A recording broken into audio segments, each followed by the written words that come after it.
E aí, gente do sexto ano, tudo bem com vocês? Vamos dar continuidade às nossas aulas online, falando agora um pouco dos cuxitas, né? O povo que vivia na região da Núbia, tá? Então eles viviam abaixo do Egito, como eu mencionei na aula passada para vocês, né? E os cuxitas, desde muito cedo, eles mantêm intensas trocas, intensos intercâmbios, tanto culturais quanto materiais, com o Egito Antigo. Então, dentro dessas relações, a gente pode destacar, né, as relações que já haviam no Médio Império, que eu falei para vocês, né, durante o momento em que o Egito ele desce para a região da Núbia, já começa a negociar com essa região, mas principalmente a partir de 1530 a.C., ou seja, na fase do Novo Império. Nesse momento de 1530 a.C., né, esse novo império ele consegue invadir o reino, né, da Núbia, a região Núbia. E essa região passa a ser dominada pelos imperadores, tá, egípcios. Então é um momento assim onde as trocas elas são suspensas e essa região vira parte do Egito Antigo. Eles têm que pagar tributos ao Egito, tá? Vai haver na região, né, um governante, um representante do governo egípcio. Isso vai mudar, né, com o tempo. Inclusive, vai haver, por volta de 700, né, ou 800 antes de Cristo, o retorno.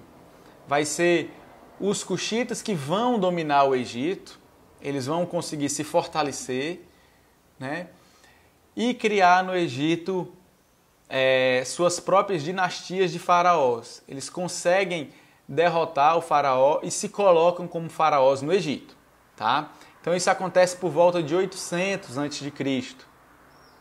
E esse é o que nós chamamos na história, né, das dinastias dos faraós negros, porque são faraós agora, né, de origem negra mesmo. A gente tem a certeza que são negros porque eles são cuxitas. Então eles vão ficar ali no Egito, né, até por volta da invasão dos assírios, né? E com a invasão dos assírios, por volta de 640, 645 a.C., os cuxitas são expulsos do Egito e eles recuam para suas terras originais apenas, né? Eles recuam e formam a cidade de Napata, tá? Então é nesse momento que eles vão criar a sua nova capital, na sua região original, na Núbia, e conseguem se defender dos assírios. Então eles abandonam o Egito, mas permanecem com seu reino em Napata. E aí eles permanecem lá até o chamado período Meroíta, que é quando eles resolvem criar uma nova capital, agora a cidade de Meroé, abandonam Napata como capital e vão viver em Meroé, tá? E de que é que viviam esses cuxitas? Por que é que eles são tão importantes e devem ser estudados? Primeiro, porque eles eram, né, o elo entre uma África negra e o mundo mediterrâneo, como eu já comentei com vocês. Então eles fazem intensas trocas culturais nesses dois mundos. Mas a sua organização ela não é parecida com os povos mediterrâneos, né, com o Egito, com a Fenícia e outros povos que estão no Mediterrâneo, né? A começar pela própria escolha do rei, que ela se dá de uma forma muito particular e muito mais próxima dos povos africanos, né? Como é que se dava a escolha do rei? Cada chefe de aldeia mandava ou indicava, né, quem eles queriam que fosse o rei. E o rei ele era escolhido entre esses chefes da aldeia.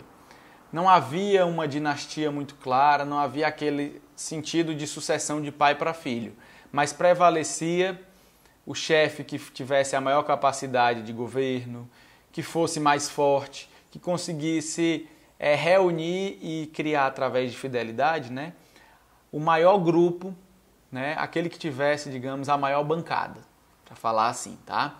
Então existem algumas diferenças na forma da escolha do rei, né? Outra coisa que é fundamental dentro da sociedade cuxita é o papel feminino.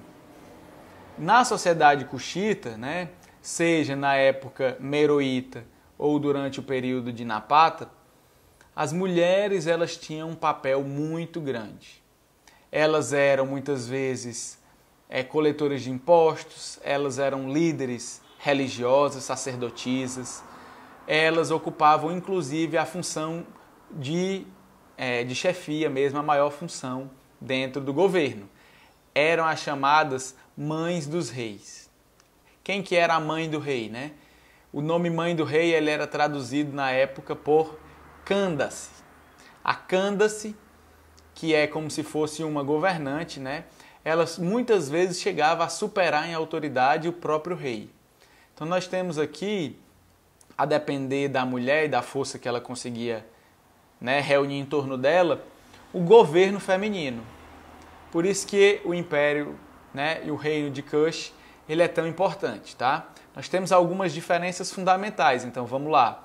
Eles seguem tradições muito parecidas com a África Negra, né? Apesar de adotar alguns aspectos da cultura e da religiosidade egípcia. Então é um povo de trânsito aqui, eles são meio, né? São sincréticos. Parte da sua cultura é egípcia e parte da sua cultura é africana. Eles também são conhecidos pelo domínio da metalurgia que eles tinham. Então, boa parte da produção de ouro que era negociada no Egito vinha da região da Núbia. Eles eram os maiores produtores de ouro nessa região.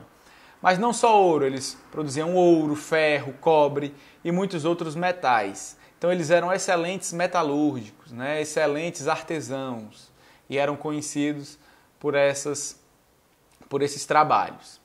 No seu primeiro momento, né, se a gente considerar apenas o período da Núbia, onde o governo era Napata, tá? E o período onde eles dominaram o Egito, a maior parte da economia girava em torno do gado, né? Eu falei para vocês que alguns povos, né, nilo-saarianos, eles eram criadores de gado. Então, eles não tinham a agricultura como a principal função e o comércio do gado, né, a criação do gado, tinha uma importância maior para eles. Vai ser só durante o período meroíta que eles vão para uma região que é mais fértil, mais próxima do rio, tá? Do rio Nilo. E aí, por conta disso, eles têm garantias de produção agrícola melhor. E aí vão se tornando grandes produtores de trigo também, produtores de sorgo, que é uma espécie rica em proteína, é uma espécie vegetal, né? Então, num primeiro momento, os cuxitas eles são excelentes criadores de gado e depois eles vão ser considerados notáveis pela produção mineral, né? Pela tanto a extração quanto o artesanato que eles faziam a partir do minério e também pela produção agrícola. Tá bom, pessoal? Então essas são algumas características desse povo cuxita, povo da região da Núbia, tá? São as primeiras formas de organizações sociais efetivamente negras que nós conhecemos, originariamente negras, tá? E é um império realmente assim, uma civilização fantástica, né? De alto domínio da metalurgia e da criação de animais. Então espero agora que vocês leiam o livro de vocês, né? Se interem mais sobre esses povos e façam os exercícios. Tá bom? Tchau, tchau, sexto ano.